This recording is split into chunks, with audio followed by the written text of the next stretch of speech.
മക്കളെ, ഇന്ന് നമ്മൾ നോക്കുന്നത് 2024 ഓഗസ്റ്റ് 29 ഇന്ന് നടന്ന CH പ്രതിഭ ക്വിസിൻ്റെ UP സ്കൂൾ തലം ചോദ്യങ്ങളാണ്. ഫസ്റ്റ് ടൈം എക്സാമിന് ശേഷം, അതായത് ഓണം വെക്കേഷനിൽ തന്നെ നമ്മുടെ USS ക്ലാസ്സുകളൊക്കെ തുടങ്ങുന്നതായിരിക്കും. എല്ലാവരും സബ്സ്ക്രൈബ് ചെയ്യണേ. ഫസ്റ്റ് ക്വസ്റ്റ്യൻ: ആരുടെ ജന്മദിനമാണ് അധ്യാപക ദിനമായി ആചരിക്കുന്നത്? Doctor S Radhakrishnan. 500 രൂപയുടെ നോട്ടിൽ ആലേഖനം ചെയ്തിരിക്കുന്ന ചരിത്ര സ്മാരകമേത്? ചെങ്കോട്ട. അറബിക്കടലിൽ സ്ഥിതി ചെയ്യുന്ന കേന്ദ്രഭരണ പ്രദേശമാണ് ലക്ഷദ്വീപ്. ഇവിടുത്തെ മാതൃഭാഷ ഏതാണ്? മലയാളം. ഫലസ്തീനിലെ ഗസയിൽ ഇസ്രായേൽ നടത്തുന്ന കിരാതമായ മനുഷ്യക്കുരുതിയുടെ ഭീകരതയെക്കുറിച്ച് ട്വിറ്ററിലൂടെ ലോകത്തെ അറിയിച്ച പെൺകുട്ടി ആരാണ്? Farah Backer. MLA, MP, speaker, മന്ത്രി, ഉപമുഖ്യമന്ത്രി, മുഖ്യമന്ത്രി എന്നീ സ്ഥാനങ്ങളെല്ലാം വഹിച്ച ഏക കേരളീയൻ ആര്? CH മുഹമ്മദ് കോയ. 2024 ഒളിമ്പിക്സ് നടന്നത് ഫ്രാൻസിലെ പാരീസ് നഗരത്തിലാണ്. 2028 ഒളിമ്പിക്സിന് ആതിഥേയത്വം വഹിക്കുന്ന നഗരമേത്? Los Angeles, America. സുപ്രീം കോടതിയിലെ ആദ്യ വനിതാ ജഡ്ജിയായി 1989 നിയമിക്കപ്പെട്ടത് ഒരു മലയാളിയായിരുന്നു. എന്താണ് അവരുടെ പേര്?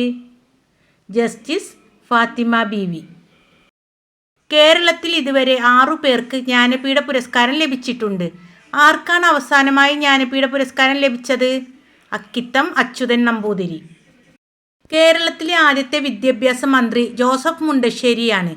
എന്നാൽ കേരള ചരിത്രത്തിൽ ഏറ്റവും കൂടുതൽ മന്ത്രിസഭയിൽ വിദ്യാഭ്യാസ മന്ത്രിയായ വ്യക്തി ആര്? CH മുഹമ്മദ് കോയ.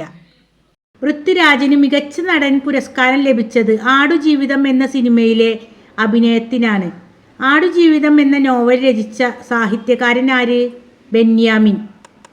അടുത്ത ചോദ്യം: കൈറ്റ് സ്ഥാപിച്ച വിദ്യാഭ്യാസ മന്ത്രിയുടെ പേര്? ET മുഹമ്മദ് ബഷീർ. സൈലന്റ് വാലിയിലൂടെ ഒഴുകുന്ന പുഴ ഏതാണ്? കുന്തിപ്പുഴ. കേരള സുഭാഷ് ചന്ദ്രബോസ് എന്നറിയപ്പെടുന്നത് ആര്? മുഹമ്മദ് അബ്ദുറഹിമാൻ സാഹിബ്. ഇന്ത്യൻ പാർലമെന്റിന്റെ സംയുക്ത സമ്മേളനം വിളിച്ചു കൂട്ടുന്നത് രാഷ്ട്രപതി, ഇന്ത്യൻ പ്രസിഡന്റ് ആണ്. എന്നാൽ പാർലമെന്റിന്റെ സംയുക്ത സമ്മേളനത്തിൽ അധ്യക്ഷത വഹിക്കുന്നത് ആര്? ലോക്സഭാ സ്പീക്കർ. ഇന്ത്യൻ നവോത്ഥാനത്തിന്റെ പിതാവ് എന്നറിയപ്പെടുന്നത് ആര്?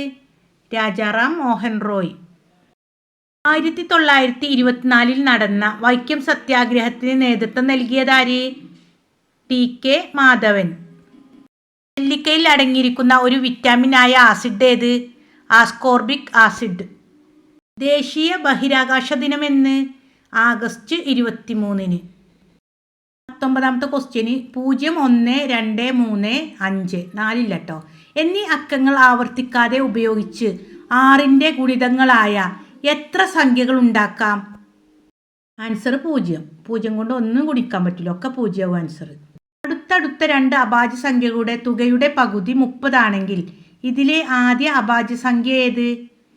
-29. അടുത്തത് ടൈം ബ്രേക്കർ ക്വസ്റ്റ്യൻസ് ആണ് കേട്ടോ. ഏതു ലോകസഭാ മണ്ഡലത്തിൽ നിന്നാണ് CH മുഹമ്മദ് കോയ സാഹിബ് ലോകസഭയിലേക്ക് തിരഞ്ഞെടുക്കപ്പെട്ടത്? മഞ്ചേരി.